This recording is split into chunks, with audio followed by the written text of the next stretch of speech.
Good morning, Facebook family. I am here at the intersection in Orange Mound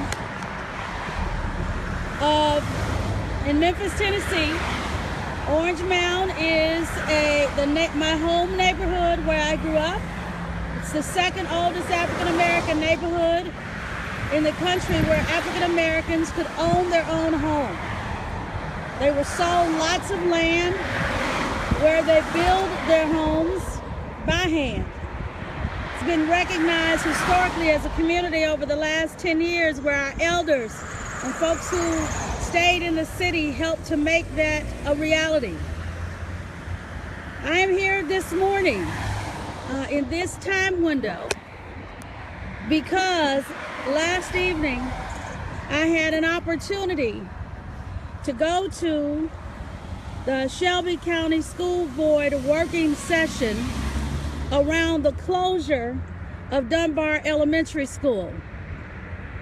Dunbar is an elementary school that has been in the neighborhood since 1958. It is a school that has, in the last 3 to 5 years, truly shown its own rebirth. They have 95% attendance by the students. They have one of the highest parental involvement scenarios where parents are actually at the school. They have a phenomenal pre-care, before school, after school program, whereby the parents can drop their children off before school as early as 6 a.m. and they can pick them up as late as, I believe, 7 p.m. I am here this morning because I just was unable to sleep after last night's school board meeting, because the proposal is on the table to close the school. In this particular video today, I only want to deal with one of the situations, and so you know, here is the proposal. It is on the website of the school board. One of the proposals in this document says, hang on, that all Dunbar students will be rezoned to 2 schools, one of which is across this national highway that I'm standing here, and that those that reside outside of the 2-mile parental responsibility zone, they call it a PRZ, will be provided transportation. Otherwise, 2 general education buses will be necessary to accommodate this merger. I'm out here this morning not only because I fundamentally oppose the school closure, because I don't see them using the same data for the decision. They're not using consistent data periods. It just doesn't make any sense. They're not even recognizing any growth.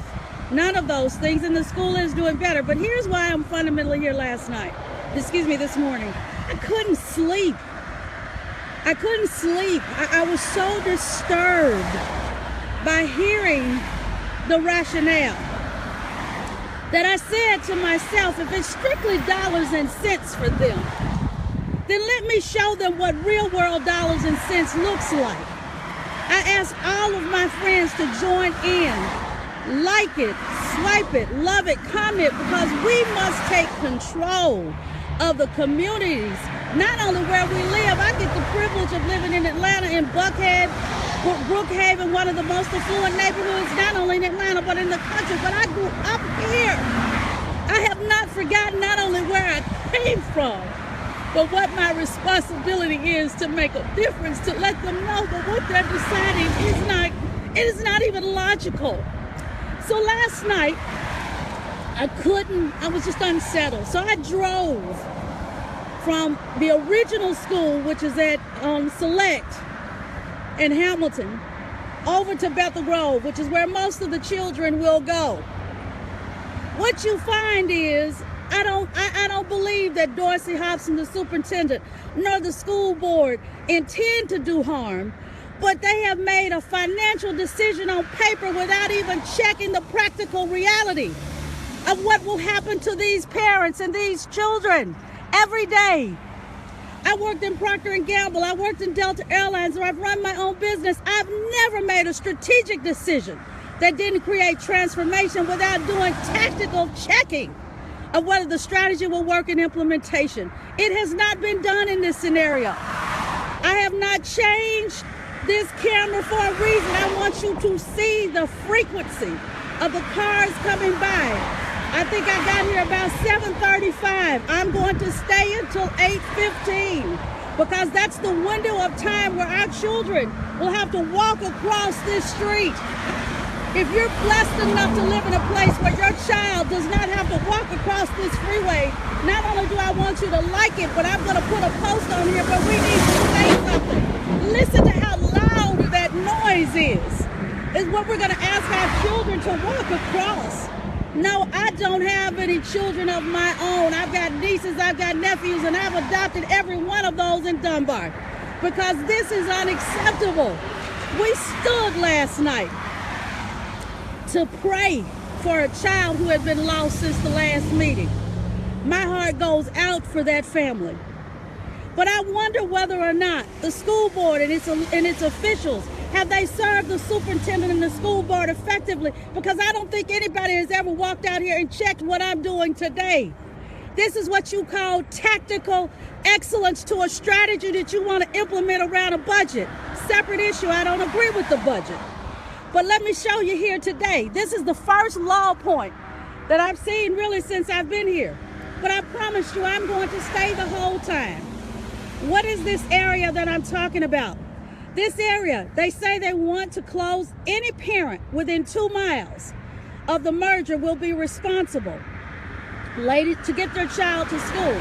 Ladies and gentlemen, there's no place in the neighborhood. I'm at Hamilton, Barron, and Lamar. Lamar is an international, a national freeway on the federal system. It's called Highway 78. It goes from downtown all the way to Mississippi. You see trucks flowing through here. There's another big park, another big street called Park Avenue, which I live on. It's a 4-way street. It doesn't have this much traffic. But on this street, every morning, they're going to ask parents to get their children to school. When I was driving down the street to get here, I saw 5 children, 5 running going towards school. 5 children, elementary school kids can't go across this freeway. So you say, well, their parents have to get them there. Absolutely. But some of the parents, which is my next check today, how many of them have cars? I don't know that. How many of them have transportation? I don't know that. No, Orange Mound does not look like the neighborhood it did affluent-wise, but spirit-wise, standing on greatness, standing on the shoulders of people who gave all of us, like people like me and others, opportunity. We cannot stand for this. If they need to make the decision, they need to make the decision with all the facts.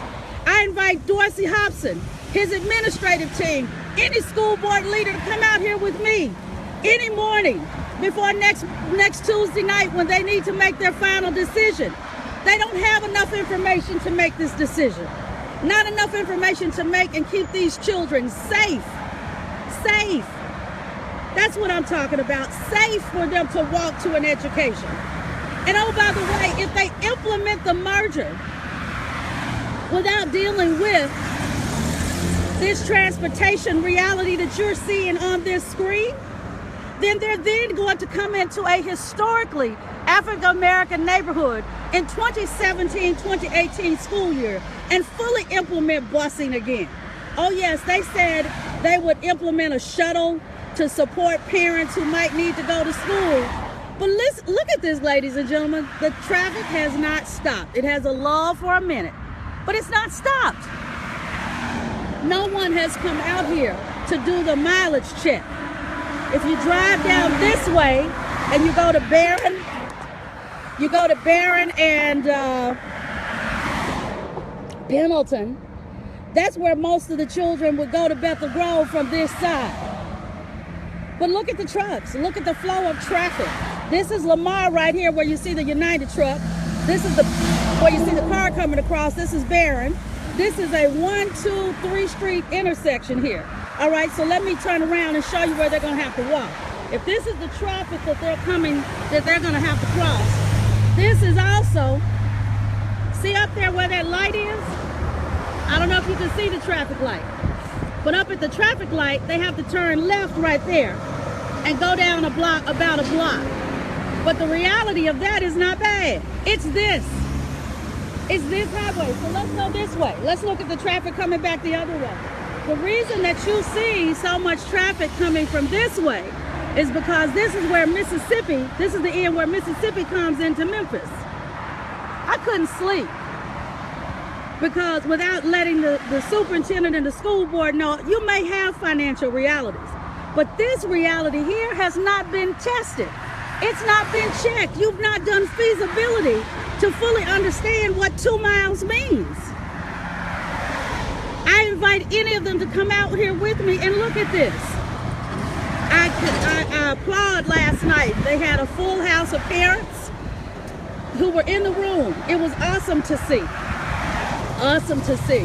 I applaud them for being out there. I applaud the school board commissioner, Mike Cornell, for speaking up on behalf of Dunbar. But not only could I not sleep, I'm out here this morning because I want to give the school superintendent, I want to give the school board a first-hand view through video of the decision they're voting on next week. We don't agree with the line items that they have, but separate from the line items, are we going to put in jeopardy almost 200 children to cross a freeway like this every day? Because most of the 234 children who are in that elementary school today live inside of the 2 mile zone that they say parents have to be responsible for getting their children to school. Now, the other side of that is, if let's say half of them are renting, I don't know how many rent versus own now, but let's assume it's half. If half of those parents are not able to get their children across this kind of traffic every day, going and coming to school, then the next thing we're going to have is then we're going to then have a need for those parents to pick up and move out of the neighborhood, which on the other side of that further deteriorates Orange Mound residents. That's antithema, opposite of the direction that I have seen people working towards in terms of restoring the community. This kind of a decision of an elementary school that is in the neighborhood, there is no longer a middle school in the neighborhood, and only a high school, our great Golden Wildcat High School. If they eliminate the elementary school, even though the high school has done a turnaround, get ready. That's the next horizon that's coming. That's what many people believe. But you know what? I can't do anything about the future down that way. I'm asking my Golden Wildcat friends who are my friends on this Facebook page. I'm asking my friends, no matter where you are, to join with me to oppose such a decision. If the decision still has to be made, take the time to do it right. Don't write on a piece of paper that we need parents within the 2 mile PR zone, parent responsibility zone, are responsible for getting their children across this national highway, Highway 78, every day. I'm going to stay here until 8:15 because that's the time they have to be in school. And just look at the traffic. I'm not making it up. I'm not making it up. My heart bleeds when any child is lost. But this is a decision that doesn't have to be. This is a decision that doesn't have to be. I don't believe that there has been enough feasibility and due diligence done. Yes, they've had one community meeting, but there were no consistent discussions around, well, where would the merger happen? really and truly, how will parents actually get there? They wrote a 2-mile parent responsibility zone because that's the natural current order. But nobody has been out here to do what I'm doing. I guarantee it. If they did, come back with me. No, I'm here this morning because this is what traffic would look like on any given Wednesday morning for children to walk back. Can you imagine, for those who are my friends who have their own children, who have nieces and nephews who are in elementary school, walking to school, let's say 3 or 4 of them walking like I saw the 5 walking this morning as a group to school, running across this kind of traffic, running across this kind of a freeway. There are 1, 2, 3, 5 lanes they've got to go across. I can't even get past just the magnitude of that kind of thinking. And it may be happening in our community today, but these kind of local school board decisions are being made in school boards around the country. You know, President Obama said to us before he left, be a citizen who is active. I thought I've always been an active citizen, but I need to move up a level. I need to bring information to the power of the people who are the fingertips of the people who are going to make this decision. I'd invite not only Mike Cornell, who courageously spoke up last night in the school board working session and said, I can't support it. I'd invite some of my colleagues who are here. Come out, come with me. Come join me in the morning. I'd invite the school board members, any one of them who wants to come and join me any day this week. I'll join with you. I'll come back out here. Not only do we want to look at it in the morning until 8:15, we want to look at it in the evening when they've got to come out of school. I'm good. Thank you for checking on me. Look at that. Gentlemen, I'm parked on the side of the road. He stopped to say, am I okay? All right now. See, that's what I'm talking about, Orange Mound. You can't tell me about this community. Yes, it is deteriorated from what it used to be. But the spirit of the people who are in it, who pass through it, who understand it, they understand it. And oh, by the way, the children who go to Dunbar, they know the history of Orange Mound. They know that they're a part of greatness. And they don't want to leave their school, not just because it's their school. They don't want to leave their school because I've learned in the past few days just how great they're really doing. Number one, their attendance rate at the elementary school is 95%. I believe the goal is 93. On the scale, when they're rating the schools from 1 to 5, they've moved from a 1 to a 3.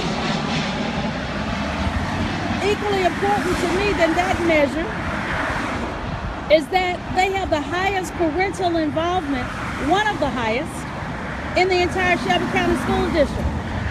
They have a before school program that starts at 6 a.m.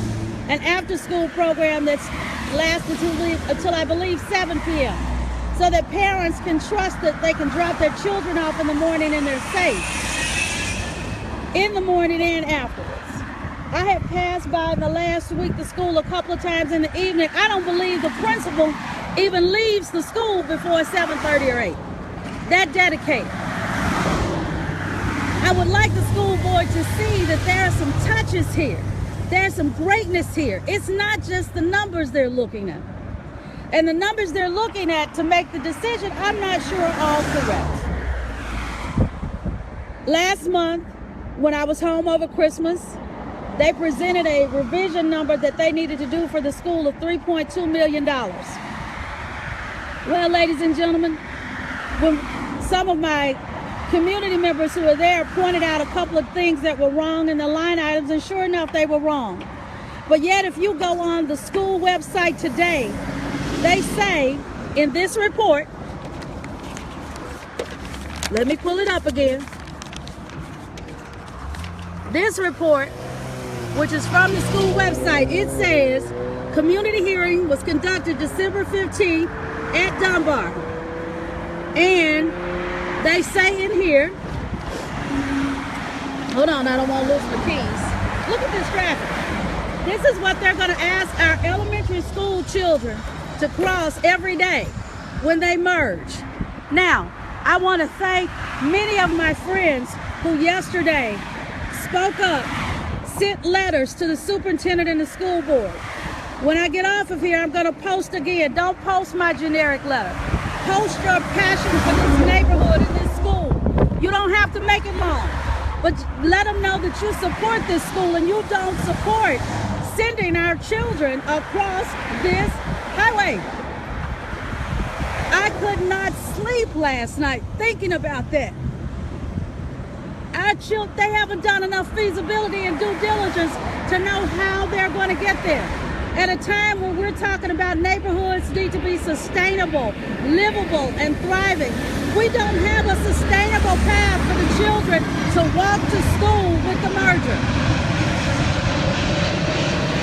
We don't have one. We have got to have further time, further study, and further due diligence of this kind of a decision.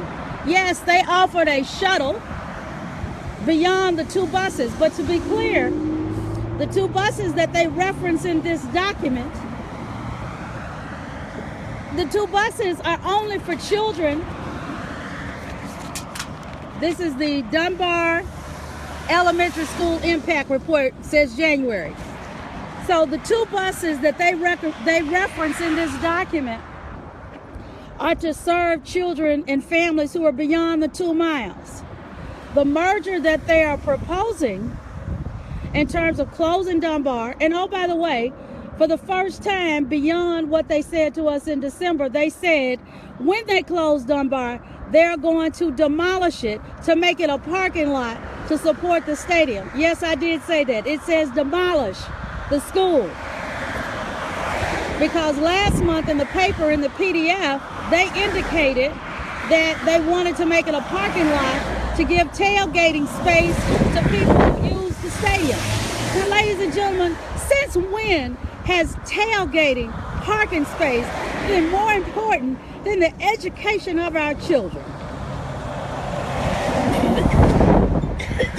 Look at that wind. I wish you could see my hair blowing. Hopefully you can hear it. Look at the trucks passing by. This is what they would be faced with walking across every morning. Maybe 100 and 150 of the parents will have the ability to drive their children to Bethel Grove. But probably 100 of them don't. That's what I mean by feasibility and due diligence. Before you make a decision next week, we need to understand how many of our parents rent in the community now versus own. When I grew up, 95% of the people, 90% of the people who lived in Orange Mound owned their own home. I don't know that percentage is that high anymore. So why don't we do some incremental due diligence to my board members and find out what is our rent to own ratio? Let's do due diligence to understand the impact that we would have on making a decision like this, and let's not make it because I believe most of them rent, because if they rent, and that's my assumption, but my assumption needs to be checked too. The truth is I've got an assumption. I'm not assuming that most of these parents can get their children to school. They got to get themselves to work, get themselves to school. They're bringing their children to Orange Mound and to Dunbar because Dunbar, those teachers, the principal, the teachers, the parental support, it is a fabulous environment. Fabulous environment. So for my friends to know, one of the things I never knew in my neighborhood, in every neighborhood I've owned a home in, there's always been a library. One of the structural parts to a community. But one of the things I've learned recently and realized is that there has never been a library, a public library in Orange Mound. Never. And why was that? Because at Dunbar and Hanley, we had excellent libraries. When then we had Melrose Junior High School, we had excellent libraries. And then at Melrose, my high school, my Golden Wildcat Alma Mater High School, we had excellent libraries. Excellent library, excellent resources, etc. So I never knew it growing up. But that doesn't exist today. We have a phenomenal community center that serves our children 55 and over. But one of the things that many people don't know about Dunbar is on the second level, they have converted part of the space into what they call the Panda Resource Room. The Panda Resource Room is supported by many of the partners who support Dunbar. And what they do is once a month, they do a program that helps to support the parents. And what do I mean by that? For some of these parents who have children, they still need support. How many of us have never needed someone to lend a hand down so we could get pulled up? I don't care where we came from. That's still true. That's still real. That's still how we serve. That's part of my faith. That's part of my walk, my journey. And I know many of my friends are faith-filled, faith-fueled, and faith-ready. And I'm asking you to continue to join with me, because the superintendent Hobson, school board, they need to hear from us today. Tell them how you feel. Ask them to come out and do this kind of due diligence. Yes, I'm going to save this video and send them the video so that they can understand. Come look. Look at the traffic. I've been standing in the same spot. How do we expect elementary school children, 7 and 8, 9 years old, where they could walk to school, now to have to run across this and potentially put their lives in danger? We can't just care about the child who got killed by a knife or a gun. They matter too, but these children matter. Their safety that is putting in jeopardy with a decision like this, it matters. We should not be implementing a school merger when someone has not done the due diligence around creating a sustainable walk space for them. How are they going to walk? Does anybody see anywhere a walkway? By the way, just so you know, that's not a walking trail. This is not a walking trail. There's no walking trail on this street. There's no walkways across the street. And as my friend said, it's not a street, it's a highway, Highway 78 on the federal corridor. This is time for people to step up. You are right, Renee Scales, Daryl Eugene, Marvo Roscoe Myers. We need to fire up mailboxes, but we need to demand they come out here and do what I'm doing. They wouldn't want to run across here. I'm standing here today with the camera, not running across the freeway. Yes, I called it a freeway because it's a highway. It is not a street. Google it. They call it Lamar Avenue in Memphis, but it is federal Highway 78.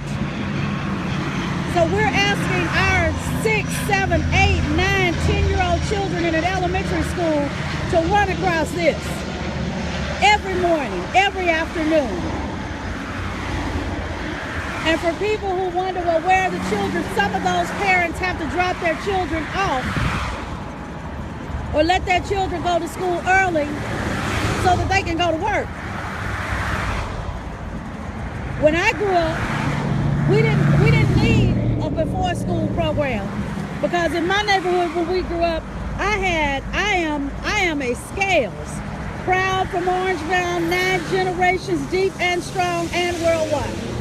But when I grew up, on every street, I had a family member. Almost every street. My grandmother was on Hamilton. My great-grandmother and aunt was on Boston.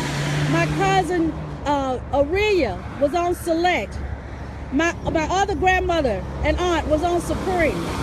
My cousin Jean was and still is up on Laurel. I could touch any street and be near family. It doesn't exist like that anymore. So the school itself has become central to how people think about family. And let me come back to the resource room. In Dunbar, they converted the second floor with their partners up to the resource room. And on that resource room floor, they provide monthly programming. I learned this last night, just in passing. They learned this last night. I learned that they have partnered with Regions Bank to come in and once a month, and they've done sessions around improving your credit and teaching them how to improve their credit so ultimately they can own a home. They did a session with one of their other partners on how to build their resume to get a better job. They did a session with 2 of the technical colleges here so that they could show them how to get into school and get a technical degree for some of the parents who don't have a technical degree. This is not a school that's just a school. This is a school that's standing on greatness, living through greatness, imparting greatness, and still needs to remain so that greatness can start early. And oh, by the way, it is the only public access elementary school in Orange Mountain. Now, I saw my dear friend, I consider him my friend, Roland Martin, because I watch him every day. I saw him in Atlanta at Ebenezer Church talking about the difference between choice, between public school and charter schools. The truth of the matter is, I believe in them both. But charter schools cannot fully replace all public schools. No, I'm not broken down. I'm videotaping the traffic. What time is it? 8 o'clock. I'm going to be here to 8:15, but thank you for checking on me. Why? Why am I doing it? Because they're talking about closing Dunbar. Dunbar Elementary School over here. And they're going to want the children to merge with Bethel Grove and walk across this freeway every day. Oh, this is dangerous. It is very dangerous. Yeah. I don't think that they've actually seen how dangerous it is. So why they want to close the... They say it's budget. Yeah. For real, they say it's budget. Yeah, because they do that, they might have to have a light. Even me, going to the next side of the street, I got to do watching light. Watching kids. You want to tell that on video? I'm on Facebook Live. I'm live, but I won't put you on video. But I'm talking to a gentleman who just came up, who's running a business around here in one of these blocks, and he came to see the second person who's checked, am I okay?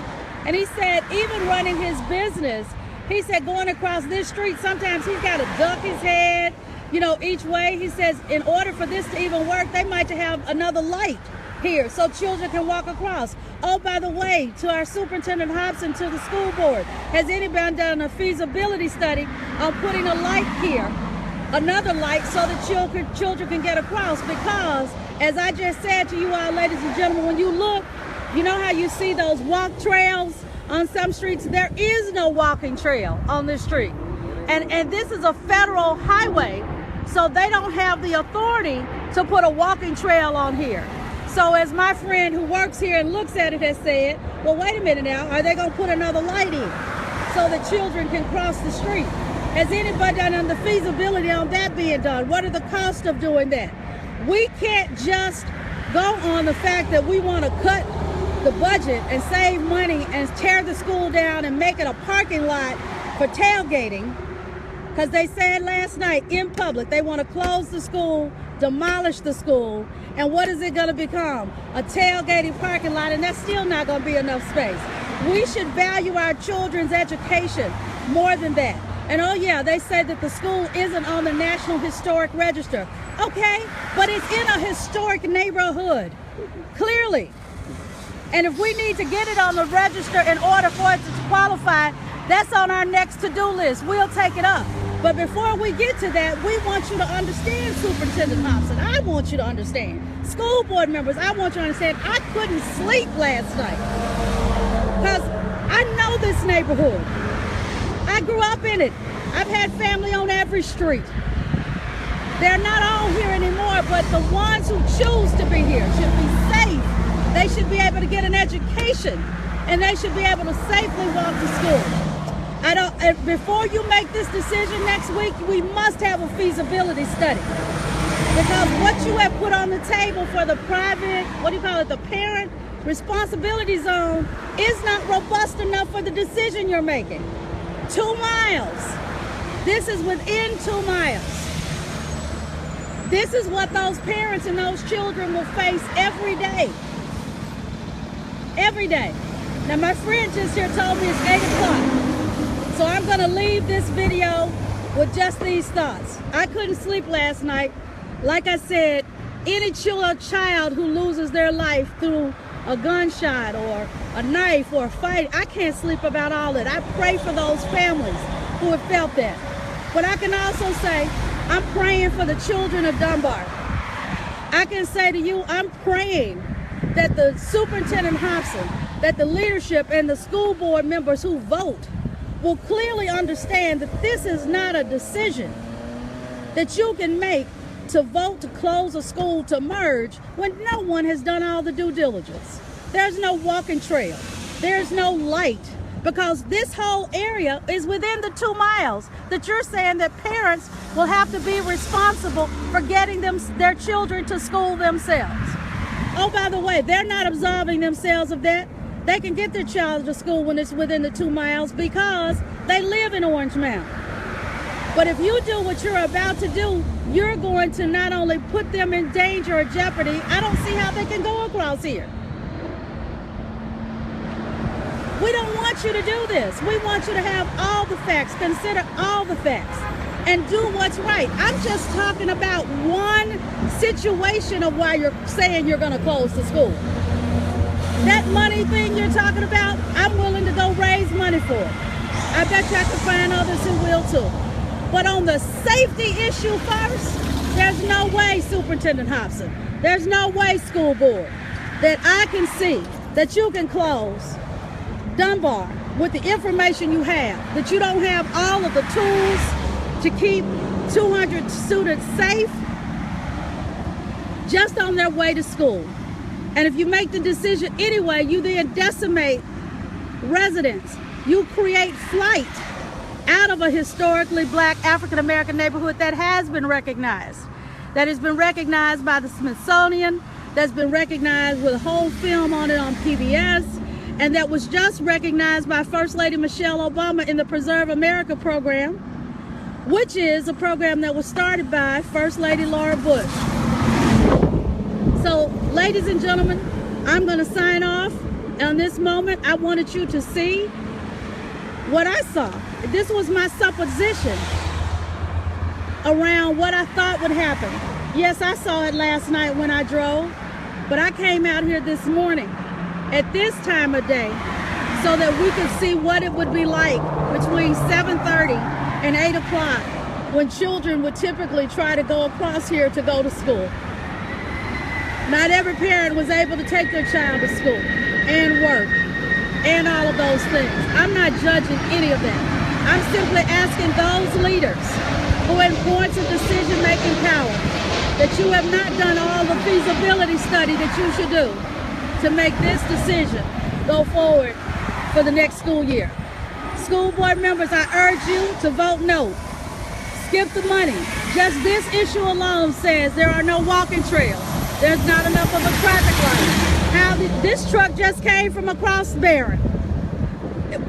Not just down Lamar, he came across Barron. Ladies and gentlemen, we have not done enough due diligence to have this be a decision. School board members, I urge you to vote no. I urge you to keep Dunbar open because the work needs to be done, and it needs to be done with the community. And oh, by the way, I say to the school board, we won't leave you alone this time around. You make the decision to keep the school open, we will partner with you. We have members of our community who are willing to not only work with the school strategically, they're doing great around the students, but the places where they need more help, we have people who are more than happy to volunteer. And we have people who are more than willing to volunteer with you all to step it up and take it to the next level around ensuring that not only do we have a future for Dunbar, but we have a whole nother level of insight that we want to be able to have, because you can have a great community when you have great children like us, like Marvell, who remember what it was like to come from Dunbar, like Janice Fraser Scott, who came to Dunbar, like Charles Allen, my friend who lives all the way in Australia, who can name every teacher he had from Dunbar. We not only have memories, but the young people who are there today, they have memories too.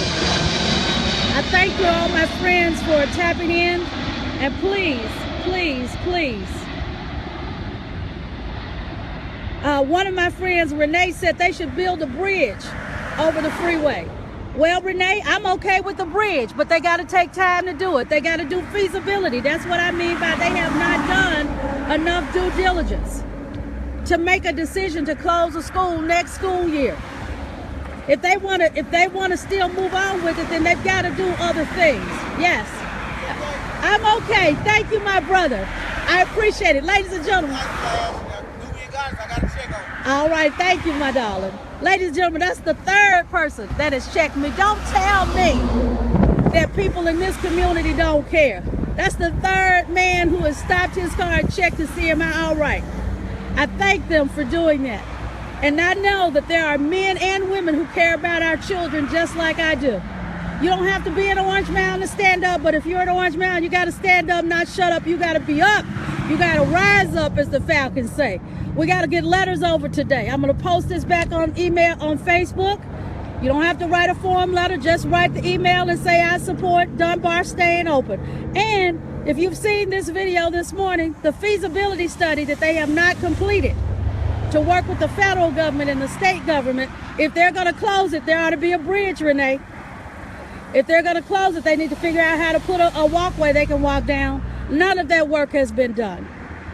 Thank you for tuning in this morning. Thank you for being with me. Like I said to you, I just couldn't sleep without bringing my voice and without bringing information to the hands of the school board members so they understand the decision they're being asked to vote on. I've been here this morning from 7:35 and it's now a little after 8.